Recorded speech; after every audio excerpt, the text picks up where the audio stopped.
Halo semuanya, di sini saya akan menyampaikan suatu video pembelajaran dari tugas individu PPKN.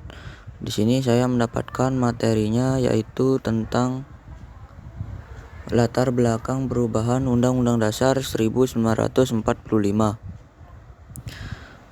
Oke, kita akan lanjut pembahasannya. Yang pertama ada pendahuluan. Undang-Undang Dasar 1945 merupakan konstitusi tertulis yang menjadi dasar hukum tertinggi bagi Negara Kesatuan Republik Indonesia (NKRI). Undang-undang dasar tersebut disusun pada masa awal kemerdekaan. Undang-Undang Dasar 1945 diadopsi pada 18 Agustus 1945 sebagai landasan hukum untuk membangun negara.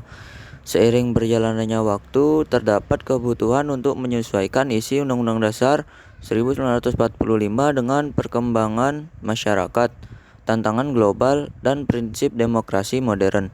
Perubahan dilakukan melalui 4 tahap amandemen yang berlangsung selama periode 1999 sampai dengan 2002, didorong oleh reformasi 1998. Oke, lanjut di sini yang kedua alasan perubahan Undang-Undang Dasar 1945.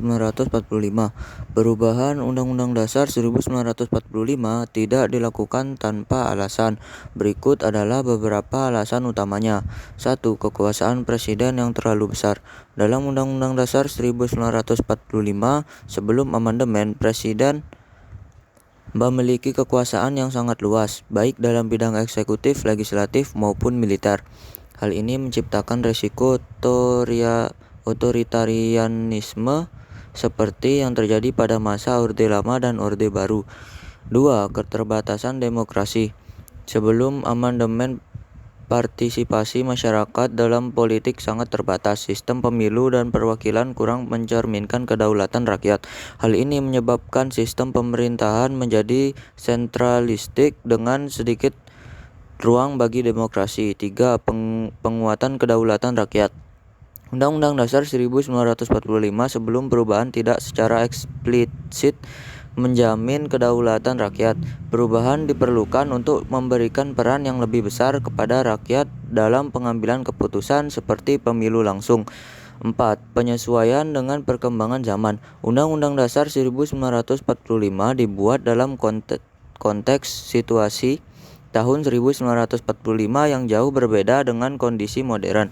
Perubahan diperlukan agar konstitusi tetap relevan dengan dinamika global, seperti hak asasi manusia dan desentralisasi. 5. Tuntutan Reformasi 1998. Gerakan Reformasi 1998 menjadi pemicu utama perubahan Undang-Undang Dasar 1945. Tuntutan utama adalah pemberantasan korupsi, kolusi, dan nepotisme (KKN), penegakan hukum, serta perlindungan hak asasi manusia. 6. Kebutuhan pemisahan kekuasaan. Sebelum perubahan, mekanisme checks and balance antara lembaga negara kurang jelas. Perubahan dilakukan untuk menciptakan pembagian kekuasaan yang lebih seimbang antara eksekutif, legislatif, dan yudikatif. 7. Penguatan prinsip negara hukum. Undang-Undang Dasar 1945 sebelum amandemen tidak secara eksplisit menekankan prinsip negara hukum. Perubahan memastikan bahwa hukum menjadi landasan utama dalam kehidupan bernegara, bukan kekuasaan individu. Oke, lanjut. Yang ketiga ada proses perubahan Undang-Undang Dasar 1945. Proses perubahannya dilakukan melalui 4 tahap amandemen, yaitu 1. Amandemen 1 tahun 1999 fokus pada pembatasan kekuasaan presiden dan penguatan DPR. Contoh, pembatasan masa jabatan presiden menjadi 2 periode. Yang kedua ada Amandemen 2 tahun 2000. Memperjelas otonomi daerah dan desentralisasi. Perlindungan hak asasi manusia mulai dimasukkan secara eksplisit.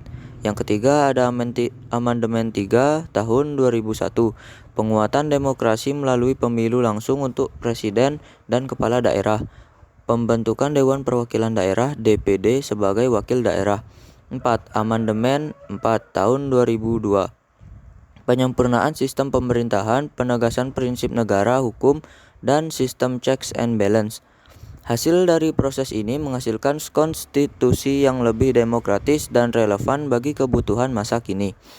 Yang keempat, ada penutup atau kesimpulan yang kita dapatkan dari materi ini, yaitu perubahan Undang-Undang Dasar 1945 merupakan langkah strategis dalam perjalanan bangsa Indonesia untuk memastikan bahwa konstitusi mencerminkan nilai-nilai demokrasi, keadilan, dan perlindungan hak rakyat. Melalui amandemen, prinsip negara hukum ditegakkan, kedaulatan rakyat diperkuat, dan pemerintahan menjadi lebih transparan serta akuntabel. Penting bagi masyarakat untuk terus memahami dan menjaga keberlanjutan pelaksanaan Undang-Undang Dasar 1945 sebagai landasan dalam kehidupan bernegara. Oke, sekian video pembelajaran dari saya. Kurang lebihnya saya mohon maaf. Saya Muhammad Zainal Abidin, nomor absen 25, kelas 11 TKJ, pamit undur diri. Sekian, terima kasih.